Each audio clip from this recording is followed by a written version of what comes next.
بسم اللہ الرحمن الرحیم۔ السلام علیکم بچوں، ہم نے پہلے جو اپنا سبق پڑھا بندوں کے حقوق، اسی سے متعلقہ ہمارے پاس ورک شیٹ ہے۔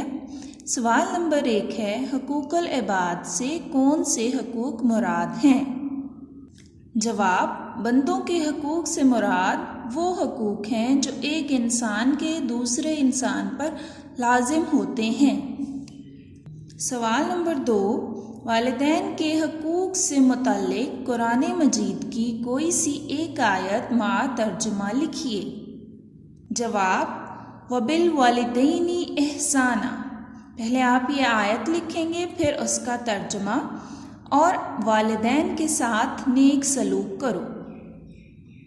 سوال نمبر 3، یتیموں کے حقوق سے متعلق کوئی سی ایک حدیث مبارکہ لکھیے۔ جواب، سب سے اچھا گھر وہ ہے جس میں کوئی یتیم بچہ پرورش پائے۔ سوال نمبر 4، غریبوں کے حقوق سے متعلق کوئی سی ایک آیت قرآنی مع ترجمہ لکھیے۔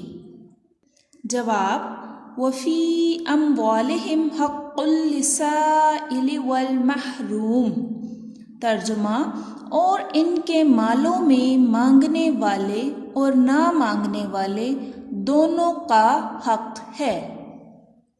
سوال نمبر 5، غریبوں کے حقوق سے متعلق کوئی سی ایک حدیث مبارکہ لکھیے۔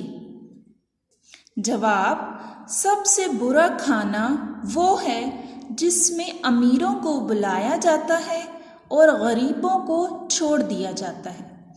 ٹھیک ہے پیارے بچوں، ان سارے سوالات کے جوابات آپ نے اپنے ریسورس پیک پہ بہت دھیان سے اور بہت اچھی لکھائی میں لکھنے ہیں۔ اللہ حافظ۔